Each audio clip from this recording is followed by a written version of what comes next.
let's take that statement, I believe in God. For me, that can be taken in two ways, the focus being on believe.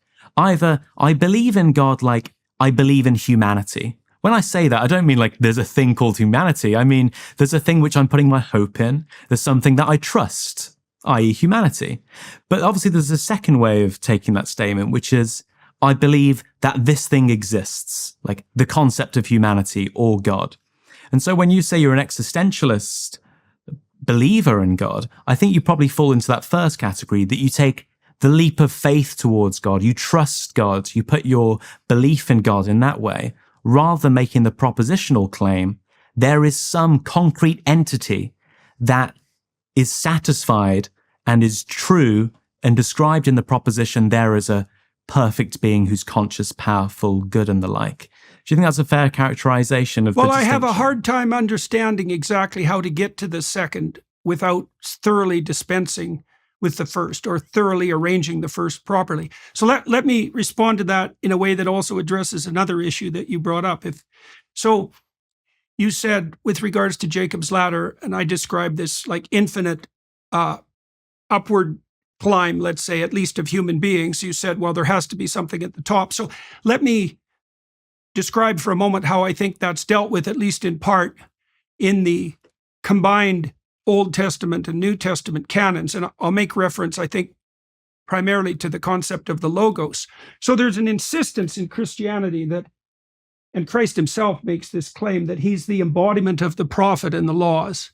And this is it's a very interesting claim technically, because what you have in the Old Testament, and you already alluded to this, is a series of characterizations of God. Like it's not all the Old Testament is, but the narrative part of it is a sequence of characterizations of God. It's sort of like there's a human being in this situation, and this is what God appears like to him or her. And then there's a human being in this situation, and this is how God appears to him or her. And so the God of the Tower of Babel is characterized in a different manner than the God in the story of the flood. There's an underlying insistence that these are all manifestations of the same transcendent reality, but the characterizations differ. Now, there's a pattern across those characterizations. Now, Christ's claim is that he's the physical embodiment of that pattern. And it's an extremely interesting claim. I have a very difficult time dispensing with it, let's say on rational grounds. And this is an answer to the definition of what's at the pinnacle, at least insofar as that might be comprehensible by human beings. Because Christ, like Job, is the mortal man who says yes to existence in the most radical possible manner. And so you to understand that, you have to take apart in some sense what that radical acceptance would mean if it was truly radical. And what it would mean is something like what was initially outlined in the story of Job. So Job is a good man by God's own testimony, and God essentially turns him over to the powers of evil so that they can have their way with him. And there's historical precedent for that idea, because Cain invites in Lucifer to have his way with him. This is something that happens in the Old Testament canon, but in the case of Job, Job doesn't invite Satan in. God basically sicks Satan on him. And then everything that can possibly happen that's terrible to a person happens to Job. Not everything, but it's a close approximation. And Job's response, Job has two responses. Like, he's so tortured that his wife says to him, there's nothing left for you to do except shake your fist at the sky, curse God, and die. And she has reason, viewing his misery, to make that claim. And part of the claim, and this would be relevant to the discussion we will have about notions of the evil God, it's like Job is pushed past what you might regard as reasonable mortal limits. But he does two things that are extremely interesting. He refuses under great duress to lose faith in the essential nature of his being. So he says to his friends and to God, he says, look, I'm not a perfect man. I have the imperfections of a good man. But that doesn't mean that I'm deserving of the existential catastrophe that has visited me. It isn't a mere cause and effect consequence. There's an arbitrariness about it. And so I don't lose faith in myself as a being, no matter what happens to me, but I also simultaneously don't lose faith in the divine itself, even though all the evidence in front of me at the moment suggests that life is nasty, brutish, and short, and perhaps even unforgivable in its evil. Now, what happens in the Christian story, in the Passion, is that story of Job is magnified across virtually all conceivable dimensions, so that Christ is the archetypal figure who faces the worst life has to offer by definition, but also throws himself fully open to that. And so you might say, well, that's what it means to that he takes the sins of the world unto himself. So imagine that the proper pattern of being for a human being is radical, open-armed acceptance of fate. Not just acceptance, but welcoming. But then imagine, because the insistence there, it's a very interesting idea, is that the more radical you are in that willingness, the more what the Old Testament thinkers characterized as the Spirit of God is likely to dwell within you and walk with you through your trials. And I can tell you, as a clinician, I can't see a flaw in that argument, because one of the things we've learned in the clinical realm is that if you encourage people to face the terrible things that they're tempted to avoid, that their character develops radically and they become much stronger. And that's been discovered across all the fields of clinical endeavor. I think this might be the point where we find some interesting disagreement. I think we've been getting along like brothers so far, but those brothers might turn out to be Cain and Abel when I give a couple of clarifications here. Is that it seems like your argument there is like there is one of putting faith in the divine, in believing in the sense I gave a moment ago, to trust and place your hope into something, in God in this example, despite evidence to the contrary, you might think, or despite punishment from a God who claims they are perfectly good. And that seems like an existential claim, and I believe it is an existential claim. But you put them the other way around a moment ago. You said, I can't imagine the first idea of belief I gave you I can't imagine the second idea of belief I gave you without the first, i.e. you thought that without believing in, putting in the trust or the hope in something, then you couldn't have the latter. But I think it's the other way around. I think you need to know that this thing exists before you put your belief or hope in it. And so you could think of an example, right? Like, I believe in Santa Claus, i.e. I believe that Santa Claus will punish naughty children and be good to the good children, the children on his nice list. And you might think that's a reasonable thing to say I believe in, but it's not. There is such a thing called Santa Claus that exists. So it seems like you do need the latter there. Now, I have a couple of problems. Might be this, eh? Yeah, that might be a dance. Deeply related. There is certainly a dance if you take them both to be true, but I don't think you want to commit to the second one. So I don't think you can dance the dance that you want to.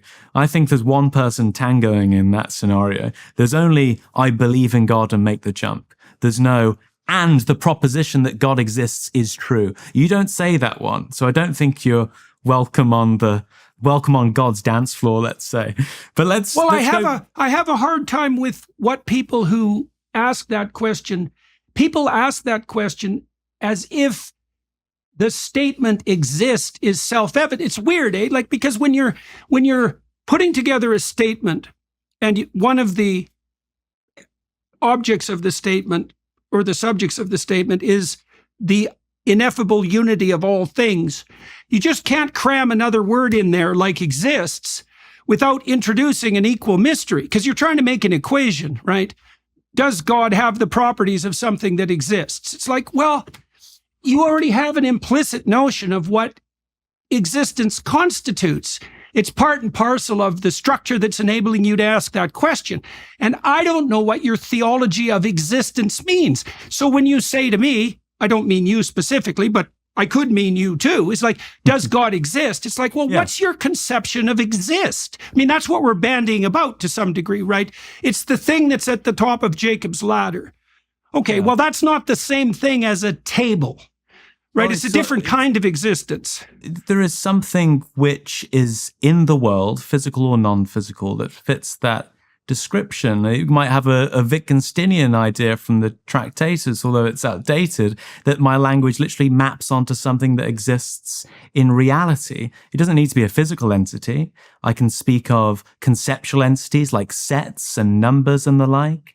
I can speak of things that I can conceive of existing non-physically, like souls and angels and God. So there are discussions to be had there, and an interesting one perhaps in terms of what we mean by exist. Why do we say that Harry Potter does not exist, but that God does exist, if we don't know what the word exists means? Like, there is something, though, call it exist or call it, I don't know, the gist, like give it whatever label you want. There is something that separates Harry Potter from God in the view of the Christian. They're not the same sorts of things. And I think that's important. Now, we can have a discussion about what that thing is, but I don't think we need to examine every tree to make our way out of the forest. We know generally what we mean by exist. I've said that God is the perfect being, and we both have a broad idea of what that might be. And to believe, we've pulled apart together two types of belief, to believe in and to believe that proposition's true. So on believing in God, trust and faith, Job's leap of faith, and yours as well, perhaps, is that it doesn't seem like that's consistent with an authentic existence in which one accepts the truth. I believe that one of your rules in your successful book is tell the truth and at least don't lie. And perhaps that starts with getting your own house in order first, that when you look in the mirror, you should tell yourself what's true and not believe in things that you don't know are true. Because if you don't know they're true, then you should suspend judgment on those things. And that's strongly my view. I'm an agnostic about being agnostic, and I'm almost sure of it, because I think there are very strong arguments for traditional theism. I think there are very strong arguments for atheism as well. But ultimately, because I don't have enough evidence for one side or the other, I think the authentic and perhaps cold, dark, and I suppose empty universe I find myself in is one where I'm striving to find that meaning, find responsibility, and find value. And that's a difficult task psychologically. And certainly with the Christian view you developed a moment ago, you get certainty, right? You get the ultimate cosmic purpose. You get strong, objective moral values.